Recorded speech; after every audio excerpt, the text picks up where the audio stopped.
Okay, folks, welcome back to the Bee Yard. Tom here from the Whistle Thicket channel.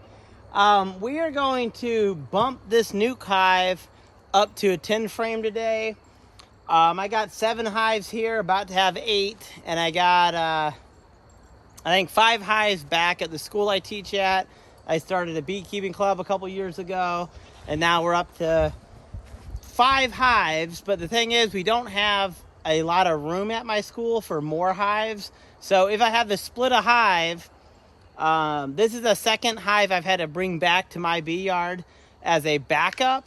So if something happens to my school hive, I can bring these back for my students to learn about beekeeping.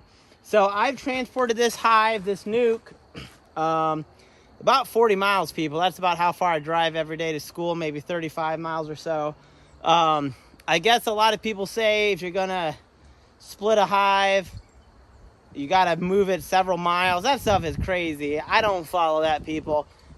Yes, if you don't move the hive by a few feet, you will lose some bees to drift, as in the foragers will go back to their original hive. You just gotta expect that. So what I try to do when I do a split, I try to put more bees in my new split than in the old hive, knowing that some of those bees are going to go back to the old hive. Now this NUC here should have a queen in it. I haven't checked it in a day or two, but I just assumed she was still good. So there should be a queen in here, some honey, some bees, hopefully some larvae, some brood. What I do normally if I'm making a split is I use something very important. Right here, baby. This is a robber entrance reducer. I really like these. I've been using these the last couple years. Now all of my hives have them except maybe one. I gotta buy more. These are about 20 bucks. You can probably get them cheaper than that. So I just buy one a month, and I'm slowly building up my stores on my robbing entrances. So how this works, basically, if you have a small hive, you give them this small entrance, and the bees, if this were a hive, the bees would have to go through the main entrance and up, and then they have this colored piece of metal that kind of hides their entrance a little bit. So what this does, any bees that are going to rob out your hive, or any predators like wasps or hornets or anything like that, it's just harder for them to get in the hive. Because normally a robbing bee can just fly straight into your hive entrance. They don't even have to land. Here they have to land, they have to go down here, they have to travel about 4 inches and then get in the hive. It gives your guard bees a lot more opportunity to stop that invasion. I'm less worried about pests this time of year, like hornets and wasps, and more worried about my strong hives robbing out this weak hive, because this hive only has 5 frames of bees, people. It's going to be building up all year. I'm not planning on getting a honey harvest. What I'm hoping, it's May, it's the very start of May, is to build up this hive strong enough so that it can get through the winter. I'm not looking to get honey out of this hive. I'm just looking to build it up this year. So I do use these these robbing entrances. Probably in my last 7 years of beekeeping, this is gold, people. Using these really has helped me. So I'll be putting this on their new hive. So this is their new hive. I already got it set up. I guess I'm 1 short on the frames, so I got to put another frame or 2 in here. I already have comb that's been drawn, so that's going to help them. And I try to split it up in the middle so that the NUC, when I put it in, it's all going to be in the middle and they have room to expand. And this here goes on the front. I'll come back and nail that in, but what we're going to do, we're going to transfer our bees and see how they look. Now I know a lot of beekeepers, especially on the internet, they're not wearing any bee gear. That ain't me, people. I wear a veil at the very least, gloves a lot of the times. This jacket has a veil built in. I'm just too pretty to get stung in the face, people. That's the truth. It's not fun getting stung in the face. Anytime you see someone not wearing a bee veil, I guarantee you that person's getting stung. Maybe not that inspection, but they're getting stung, people. So that's just the way I beekeep. If you don't want to wear protection, the right gear, get stung in the face, you have at it. Let's open this baby up here. So to transport it, I just put a couple hive nails in the entrance here. This is just a hole. I'm not gonna open it because we're gonna go through the top. And I transported this about 40 miles actually, because I had to pick up my daughter and she was in the car. So let's so this is just a strap. Worked pretty well.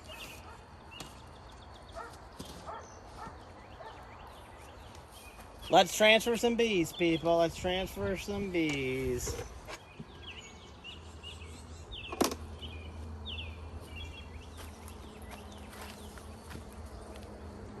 Not tons of bees. This is a smaller little colony. And yes, I know these aren't deep frames, but I'm not going to worry about it right now. So here we got a little bit of honey storage.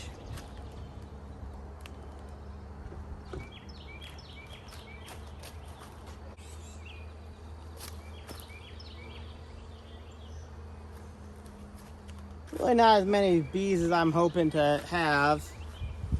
Guess this nuke's a little bit weaker than I thought. Oh, but baby, here's the queen. See if you can find the queen, people. Oh, I just pointed to her, so hopefully, she's a big fat queen. As she's walking, hopefully you can kind of notice that the bees kind of part ways, like she's Moses going across, what is that, the Red Sea or something. So the bees kind of get out of her way. So she's still a pretty young queen, actually. Just a few weeks old, but big fat queen, people. There she is. What a beaut. Okay, so that's good.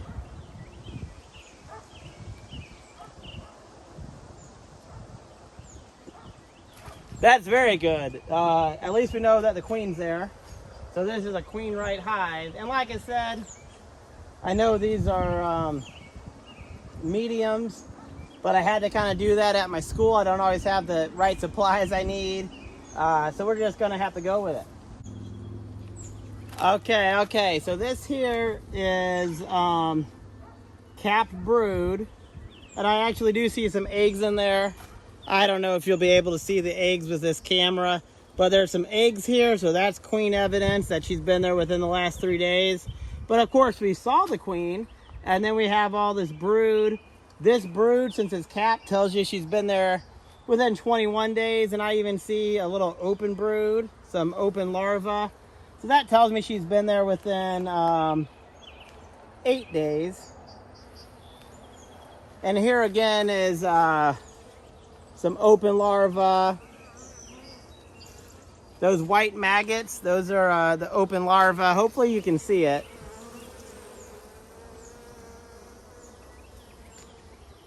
And around day 8 or so, those get capped. They turn into worker bees. This is all worker cap brood here. Drone brood looks kind of like corn pops. I'm not expecting this hive to have too much worker or drone brood.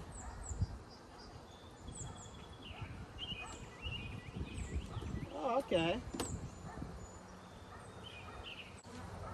Actually, here is a little bit of drone brood. So I'm hoping you can see the difference. I know the light's a little low here. But see this flat brood, cap brood, that's the worker brood, which is going to be female bees. And then right here is just a little bit of drone brood. Your hive is usually going to be about 97% female. The rest are male certain times of the year.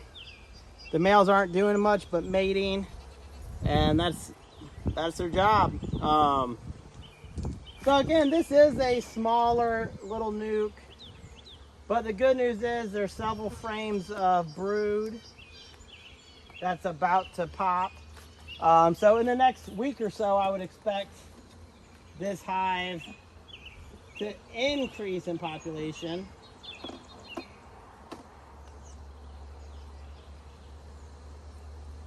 Okay, this is good too because we got more capped brood,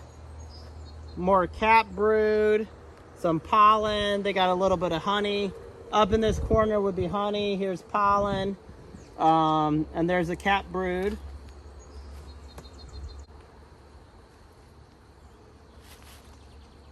Small little hive, but she's about to expand, so that's a good thing. I'm trying to look for my hive tool, which as a typical beekeeper, I'm sure you can relate. Always looking for that hive tool, huh? Okay, the very last thing I'm gonna do for this little hive, I'm putting on a spacer and I'm giving them a pollen patty because this is just a small little hive. It needs to get going still. It has plenty of time to build up for the winter. It's only May. But like I said, I'm not expecting anything from this hive except for it getting big enough for winter. Where I live, I'm lucky I can harvest in June and August. Maybe I can get a August harvest, but I don't really think so. This is a small little hive, but it builds up my apiary. The more hives I have, the better my chances are to keep growing and to have more bees survive the wintertime. So this is how I just bump up a nuke to a hive. I hope you enjoyed this video, and I'd love to hear from you.